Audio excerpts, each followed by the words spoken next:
Baik, di video kali ini saya akan membahas mengenai atau mempresentasikan mengenai proposal yang telah saya buat, yaitu dengan judul Dana CSR untuk Bantuan Pendidikan. Adapun isi proposal saya terdiri dari 6 bagian. Yang pertama ada permasalahan, kedua ada potensi, ketiga ada fakta dana CSR, keempat ada solusi, kelima kriteria penerima, dan yang keenam itu ada proses penghimpunan. Selanjutnya yang ketujuh itu timeline, yang kedelapan ada penyaluran dana CSR, kesembilan bantuan pendidikan, dan yang ke-10 ada strategi sosial branding dan keadilan sosial. Jadi isi dari proposal yang saya buat itu ada 10 bagian yang nantinya akan saya bahas setelah ini. Yang pertama ada permasalahan. Kendala yang masih banyak ditemukan di lapangan dalam pelaksanaan CSR. CSR itu singkatan dari Corporate Social Responsibility. Kendalanya itu yang biasa ditemukan di lapangan adalah masalah biaya, sumber daya manusia yang kompeten, distribusi kegiatan, serta biaya target. Bentuk kegiatan, masalah perizinan dan regulasi, kurangnya kemitraan, sosialisasi kegiatan, pemahaman mengenai pelaksanaan dan evaluasi di lapangan, dan masih banyak oknum yang melakukan pungutan liar di lapangan. Yang kedua ada potensi CSR. Perusahaan di Indonesia memiliki potensi untuk mengalokasikan dana CSR perusahaannya untuk dana sosial dan zakat perusahaan. Hal ini dibutuhkan sosialisasi dari lembaga zakat dan kesadaran dari CEO perusahaan. Contohnya, yang pertama ada PT Kilang Pertamina Internasional atau PT KPI Refinery Unit atau RU Dumai melaksanakan sejumlah program tanggung jawab sosial dan lingkungan atau yang biasa disingkat dengan TJSL atau biasa dikenal dengan CSR atau Corporate Social Responsibility di 4 lokasi berbeda pada hari Minggu tanggal 22 Januari 2023. Program CSR ini membantu masyarakat di bidang ekonomi, sosial, hingga infrastruktur. Adapun yang kedua itu pada bulan Maret, SKK Migas Petrochina mengalokasikan dana CSR-nya untuk mengembangkan potensi lokal di Kabupaten Tanjab Barat. Selanjutnya ada fakta dana CSR. Terdiri dari dua. Yang pertama, dana CSR dari Bank ke Pemkot Tangerang. Selama penyaluran dana CSR, tidak pernah terdapat laporan berapa total anggaran biaya yang diberikan kepada Pemkot Tangerang. Pemberian dana CSR tersebut juga dinilai tidak tepat sasaran, sebab kota Tangerang masih terdapat penduduk miskin yang jumlahnya terus meningkat. Yang kedua, perusahaan tambang batu bara menjanjikan dana CSR-nya kepada Provinsi Jambi sebesar 3,9 miliar. Namun pada kenyataannya hingga saat ini belum mencapai target dana CSR-nya yang terkumpul hanya 1,2 miliar. Jadi yang terkumpul itu baru 1,2 miliar. Tidak sesuai dengan yang dijanjikan sebelumnya. Adapun solusi dari permasalahan tadi yaitu peningkatan SDM yang kompeten, kemudian memeratakan distribusi kegiatan, menetapkan biaya target, mengusulkan bentuk kegiatan yang sesuai dengan peruntukan zakat, meminta perizinan bila akan mengadakan suatu kegiatan ke instansi terkait, menaati regulasi yang ada, menambah mitra kerja, mengadakan sosialisasi kegiatan dengan lembaga zakat, memberikan pemahaman mengenai pelaksanaan dan evaluasi di lapangan, serta mengantisipasi agar tidak ada oknum yang melakukan pungutan liar di lapangan. Selanjutnya masuk ke kriteria penerima bantuan pendidikan dari dana CSR. Kriteria yang pertama itu pelajar yang kurang mampu. Kedua, memiliki keinginan untuk melanjutkan pendidikannya. Ketiga, dari segi ekonomi keluarganya kurang mencukupi. Dan yang keempat, telah mendaftarkan dirinya untuk mendapatkan bantuan beasiswa ini, serta mengikuti proses seleksi hingga pengumuman. Pelajar termasuk golongan Ibnu Sabil dalam asnaf mustahik zakat. Jadi kriteria yang telah saya sebutkan tadi itu ialah mereka yang akan menerima bantuan pendidikan dari dana CSR perusahaan yang ada di Indonesia. Selanjutnya untuk proses penghimpunan. Lembaga zakat seperti Basnas menghimpun dana CSR perusahaan bila pendapatan suatu perusahaan yang ada di Indonesia telah mencapai nisab dan haulnya. Haulnya itu selama 1 tahun. Adapun nisab atau perhitungannya, rumusnya itu zakat perusahaan sama dengan dalam kurung modal bersih ditambah laba bersih tutup kurung, kemudian dikurangi aktiva tetap, kemudian dikali 2,5%.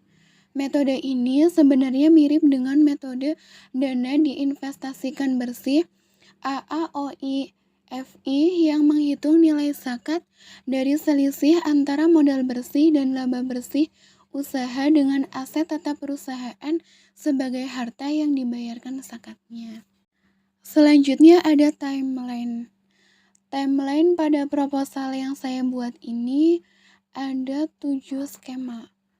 Yang pertama itu sosialisasi lembaga zakat kepada perusahaan-perusahaan besar yang ada di Indonesia tentang zakat perusahaan.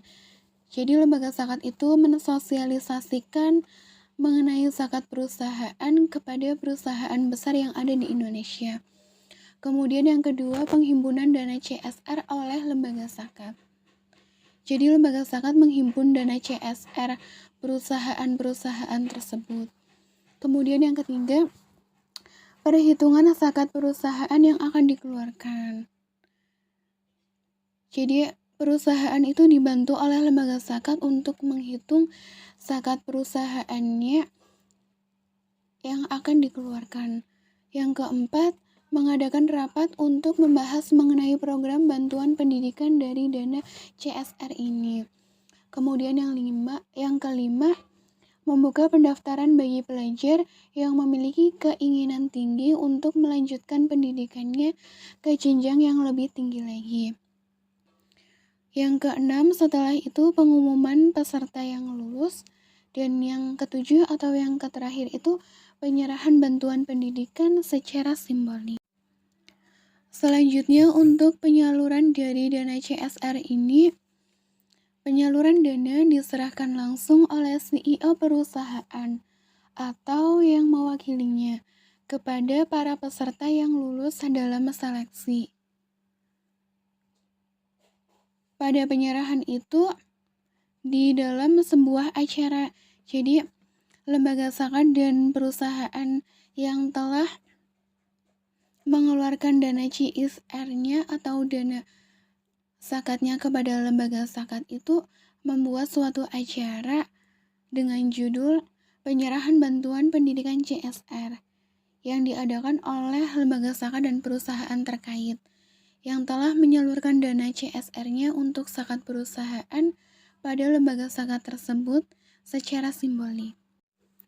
Adapun bantuan pendidikan yang diberikan itu berupa sekolah dan kuliahnya itu dibiayai hingga lulus, uang saku, perabot pendidikan seperti meja, kursi, papan tulis, laptop.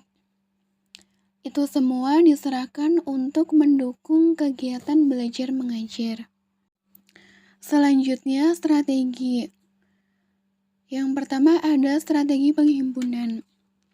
menghimpun zakat perusahaan dari perusahaan-perusahaan besar yang ada di Indonesia, dengan melakukan sosialisasi terlebih dahulu untuk memberikan pemahaman kepada mereka tentang kewajiban membayar zakat perusahaan. Kemudian strategi yang kedua itu strategi penyaluran.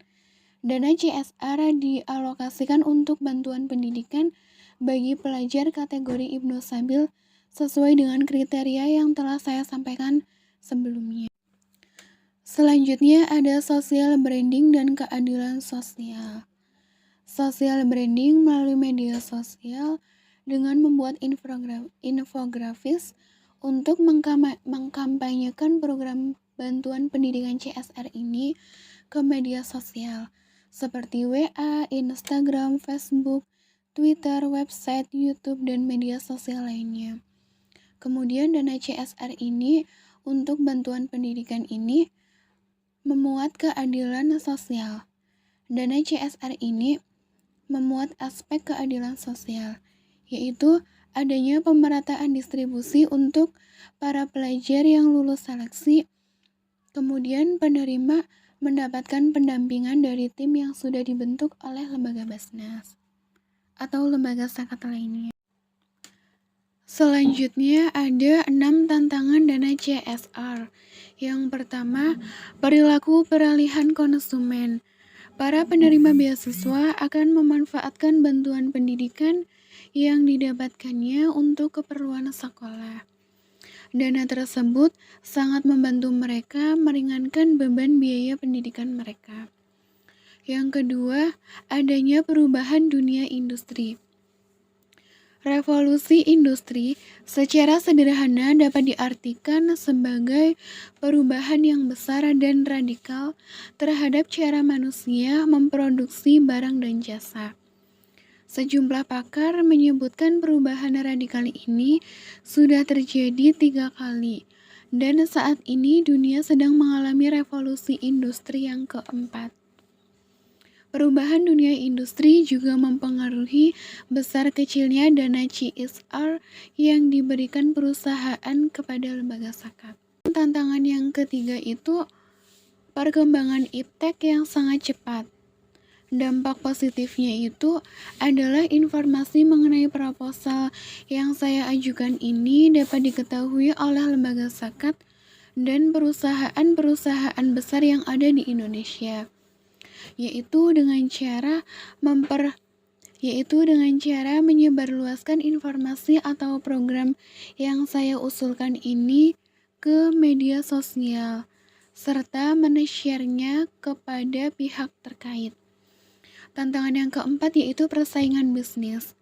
Persaingan bisnis yang akan muncul yaitu lembaga zakat akan gencar mensosialisasikan program bantuan pendidikan CSR ini kepada banyak perusahaan yang ada di Indonesia. Kemudian yang kelima, kondisi ketidakpastian. Untuk mengantisipasi kondisi ketidakpastian ini yang mungkin akan terjadi, yaitu dengan cara menerapkan skema proposal yang telah saya rancang ini sesuai dengan urutan dan ketentuan yang sudah saya usulkan, serta tambahan atau masukan dari pihak lain. Selanjutnya yang terakhir itu ada platform perubahan model bisnis. Terdiri dari 3. Yang pertama, orkestrasi sumber daya. Orkestrasi sumber daya ini terdiri dari 3 aspek. Yang pertama, mengelola sumber daya pengetahuan sumber daya manusia. Kedua, mengelola konflik yang mungkin akan timbul dalam realisasinya. Dan yang ketiga itu meningkatkan keberlangsungan perusahaan mitra. Perubahan model bisnis yang kedua itu adanya interaksi eksternal. Pada lingkungan luar juga menjalin interaksi yang harmonis antara lembaga zakat dengan perusahaan mitra dan lembaga serta pihak terkait lainnya. Perubahan model bisnis yang ketiga itu fokus kepada nilai ekosistem, yaitu dengan memfokuskan pada nilai ekosistem zakat yang dicita-citakan sesuai dengan tujuan awal dibuatnya proposal ini. untuk menyukseskan pemanfaatan dana zakat melalui CSR ini dengan baik. Baik, itu tadi presentasi proposal yang saya ajukan. Besar harapan proposal saya ini dapat terrealisasikan ke depannya. Sekian dari saya. Wassalamualaikum warahmatullahi wabarakatuh.